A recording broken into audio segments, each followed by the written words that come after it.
दोस्तों, हिजबुल्लाह ने लेबनान के बॉर्डर से इजराइल के ऊपर भयंकर रॉकेटों की बारिश कर दी है, जिसके चलते हुए इजराइल के 94 शहर हाई अलर्ट पर आ गए हैं। सबसे पहले आपको एक मैप दिखाना चाहता हूं। इस मैप में आप लोग देखिएगा कितनी जगहों पर रेड अलर्ट दिखाई दे रहा है। ये जो मैप में आपको रेड अलर्ट दिखाई दे रहा है, ये वो इलाके हैं जहाँ पर हिजबुल्लाह के रॉकेट जाकर गिरे हैं। जब कोई हमला इजराइल के शहरों पर होता है तो सायरन की आवाज आती है, उसी के बाद रेड अलर्ट जारी किया जाता है। तो हिजबुल्लाह ने एक भारी भरकम रॉकेटों की बारिश दक्षिणी इजराइल के ऊपर कर दी है। हमले के बाद इजराइल की मीडिया की तरफ से बताया जा रहा था कि हिजबुल्लाह ने 6 एंटी टैंक लेजर गाइडेड मिसाइलों का इस्तेमाल किया है इस हमले को करने के लिए। साथ ही साथ 32 रॉकेट भी एक साथ दक्षिणी इजराइल की तरफ छोड़े हैं। लेकिन अब हिजबुल्लाह की तरफ से भी इस हमले के बाद बयान सामने आ चुका है। हिजबुल्लाह ने इस हमले के बाद जानकारी दी कि हमने एक साथ 62 रॉकेट दक्षिणी इजराइल के शहरों पर छोड़े हैं, जिससे इजराइल को बहुत बड़ा नुकसान हुआ है। 94 इजरायली शहर हाई अलर्ट पर आ गए हैं। हिजबुल्लाह ने इस बात पर जोर देते हुए कहा कि हमने ये जो भारी भरकम रॉकेटों के जरिए इजराइल पर हमला किया है, ये हमारे भाई सालेह अल अरौरी और उसके साथियों की शहादत का बदला है। लेकिन ये एक छोटी सी प्रक्रिया है और ये एक शुरुआती प्रक्रिया है बदले की। अभी और बड़ा हमला इजराइल के ऊपर होने वाला है। हिजबुल्लाह ने कहा कि हमने ये भारी भरकम हमला किया है, लेकिन ये हमला बदले की एक छोटी सी शुरुआत है। इससे भी बड़े हमले इजराइल के ऊपर होने वाले हैं। दोस्तों, इजराइल की सरकार ने लेबनान के बॉर्डर से लगभग 3 लाख यहूदियों को हटा दिया है। सारे गांव खाली करा दिए हैं, क्योंकि डर है कि हिजबुल्लाह अटैक जरूर करेगा, क्योंकि लेबनान के बेरूत में घुसकर हमला किया है इजराइल ने। उसका बदला हिजबुल्लाह जरूर लेगा और हिजबुल्लाह ने बदला लेना शुरू कर दिया है। दोस्तों, इजरायली मीडिया ने एक और बड़ी जानकारी दी है। इजरायली मीडिया की तरफ से बताया गया है कि हिजबुल्लाह ने जो ये रॉकेट से अटैक किया है, इसकी वजह से नॉर्थ इजराइल के माउंट मेरिन पर इजराइल डिफेंस फोर्स का एक खुफिया अड्डा है। उस खुफिया अड्डे को भी निशाना बनाया गया है। उस खुफिया अड्डे को भी बहुत बड़ा नुकसान पहुंचा है हिजबुल्लाह के इन हमलों से। तो कह सकते हैं कि हिजबुल्लाह का ये हमला काफी हद तक कामयाब रहा।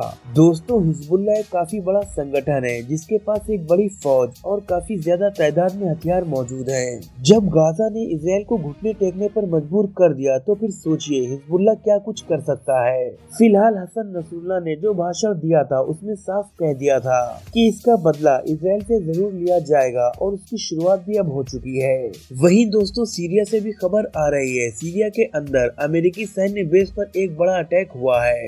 साथ ही साथ जो इराकी ग्रीन जोन में अमेरिका का दूतावास है, उस पर भी अटैक हुआ है। और ये अटैक को छोटा मोटा नहीं है, बल्कि बहुत बड़ा है। अभी कुछ दिन पहले ही अमेरिका ने इराक के अंदर हवाई हमला करके कमांडर को मार दिया था। इराकी सशस्त्र सेना बल के एक कमांडर समेत कई सारे लोगों की मौत हुई थी, जिसका बदला अब अमेरिका के दूतावास और अमेरिकी सैन्य बेस पर हमला करके ले लिया गया है। आइए दोस्तों, अब आपको हुतीस की भी ताकत दिखा देते हैं। हुतीस के पास कैसे कैसे हथियार हैं और कितनी दूरी तक वो मार कर सकते हैं।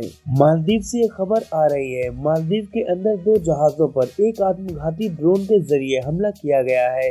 ये आत्मघाती ड्रोन कहां से आया, इसका अभी तक किसी को कोई पता नहीं चल पाया है। लेकिन ये दोनों जहाज जो थे, वो टैंकर थे जो इजराइल के अंदर तेल लेकर जा रहे थे। मालदीव के अंदर अभी ये मौजूद थे। मालदीव से होकर ये बाबल मंडप जो यमनी बंदरगाह है, उधर से निकलते। लेकिन वहां पहुंचने से पहले ही इन दोनों टैंकरों पर आत्मघाती ड्रोन से हमला किया गया। इसके बाद इन दोनों टैंकरों को बहुत बड़ा नुकसान हुआ है। मालदीव की मीडिया की तरफ से ये जानकारी दी गई है कि एक अनजान ड्रोन आता है, जिसका कुछ अता पता नहीं है कि कहां से आया, और इजराइल के 2 टैंकरों पर उसने हमला कर दिया, जिसके बाद काफी बड़ा नुकसान भी हुआ है। बाबल मंडप जो बंदरगाह है यमन की, उससे 2000 किलोमीटर अभी दूर था ये जहाज, और इजराइल पहुंचने के लिए इसी रास्ते से गुजरना था। लेकिन मालदीव के अंदर ही हमला हो गया। इस हमले का शक हुतीस के ऊपर जा रहा है, क्योंकि हुतीस ने कसम खाई है ना कि इजराइल के किसी भी जहाज को नहीं छोड़ेंगे। लेकिन 2000 किलोमीटर दूर बाबल मंडप से इस हमले को अंजाम दिया है हुतीस ने। इससे आप अंदाजा लगा सकते हैं कि हुतीस कितनी दूरी तक जाकर हमला कर सकते हैं। वहीं दोस्तों, हुतीस के स्पोक पर्सन ने एक और ऑफिशियली स्टेटमेंट जारी कर दिया है उन सभी देशों के लिए जो देश अमेरिका के साथ गठबंधन में शामिल हैं, जिन्होंने अभी हाल ही में हुतीस को धमकी दी थी। अभी तक हुतीस कह रहे थे कि हम सिर्फ उस जहाज को निशाना बनाएंगे जो इजराइल की तरफ जा रहा होगा, जो इजराइल का होगा। लेकिन अब हुतीस ने कह दिया है कि अब हम उन सारे जहाजों को निशाना बनाएंगे, उन सारे देशों के जहाजों पे अटैक करेंगे जो देश गठबंधन में अमेरिका के साथ शामिल हैं। तो ये एक बहुत बड़ा ऐलान हुतीज की तरफ से कर दिया गया है और हुतीज जो कह देते हैं उससे पीछे तो नहीं हटते हैं। तो दोस्तों इस वीडियो में फिलहाल इतना ही, जल्द ही मिलते हैं एक नई वीडियो के साथ। अगर आपको वीडियो पसंद आई हो तो लाइक करें, शेयर करें और ऐसी नॉलेजफुल वीडियोस देखने के लिए हमारे चैनल को सब्सक्राइब करके बेल आइकन को जरूर प्रेस कर दें। शुक्रिया।